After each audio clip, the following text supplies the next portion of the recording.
ഒരു യഹൂദ റബിയുണ്ട്. അദ്ദേഹത്തിന്റെ വീട് ചന്തയുടെ അടുത്താണ്. വേദപണ്ഡിതനാണ് അദ്ദേഹം. അങ്ങനെ ഒരു ദിവസം അദ്ദേഹം ബൈബിളൊക്കെ വായിച്ച് ഈ ചന്തയിലേക്ക് നോക്കിയിരിക്കുമ്പോൾ അദ്ദേഹത്തിന് ഏലിയ പ്രവാചകൻ പ്രത്യക്ഷപ്പെട്ടു.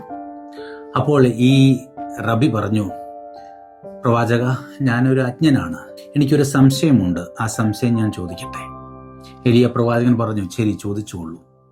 അപ്പോൾ അദ്ദേഹം ചന്തയിലുള്ള ആളുകളെ മുഴുവൻ ചൂണ്ടിക്കാണിച്ചിട്ട് പറഞ്ഞു, ഇതിലുള്ള ആരെങ്കിലും വരാനിരിക്കുന്ന സ്വർഗരാജ്യത്തിൽ പ്രവേശിക്കുമോ? എലിയ പ്രവാചകൻ ചന്തയിലെ ആളുകളെ നോക്കിയിട്ട് പറഞ്ഞു, ഈ ചന്തയിലുള്ള ആരും തന്നെ സ്വർഗരാജ്യത്തിൽ പ്രവേശിക്കുകയില്ല. അപ്പോൾ തന്നെ 2 യുവാക്കൾ ആ ചന്തയിലേക്ക് കടന്നു വന്നു. അവർ മറ്റുള്ളവരോട് തമാശകൾ പറയുന്നു, അവരെ ചിരിപ്പിക്കുന്നു, അവരോട് സൗമ്യമായി ഇടപെടുന്നു. അപ്പോൾ ഏലിയ പ്രവാചകൻ പറഞ്ഞു, ആ 2 പേർ സ്വർഗത്തിൽ പ്രവേശിക്കും. എന്നിട്ട് ഏലിയ പ്രവാചകൻ അപ്രത്യക്ഷനായി. അപ്പോൾ ഈ റബിക്ക് ജിജ്ഞാസയായി. ഇദ്ദേഹം ഓടി ആ 2 യുവാക്കളുടെ അടുത്ത് ചെന്നിട്ട് ചോദിച്ചു, നിങ്ങൾ എന്ത് വിൽക്കുന്നതിന് വേണ്ടിയിട്ടാണ് ഈ ചന്തയിലേക്ക് വന്നത്?